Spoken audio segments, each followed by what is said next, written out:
আমার নাম আকলিবিল্লাহ। আমি বসিরহাট থেকে এসেছি মডার্ন কম্পিউটার সেন্টারে। রাইজেন 5 দিয়ে একটা পিসি বিল্ড করিয়েছি। অ্যাড্রেসটা আমি ইনস্টাগ্রাম থেকে নিয়েছি আর অন্য জায়গা থেকে। এখানে অনেক কম দামে পেয়েছি। বক্স পেয়েছি আর একটা ওয়াইফাই রিসিভার পেয়েছি, একটা মাউস প্যাড আর একটা ব্যাগ।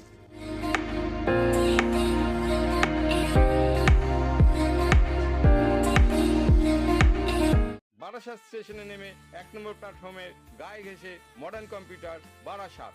বাসে করে আসলে সেটপুকুর বাস স্টপেজে নামুন। খেলার মাঠে উল্টো দিকে মডার্ন কম্পিউটার বারাসাত।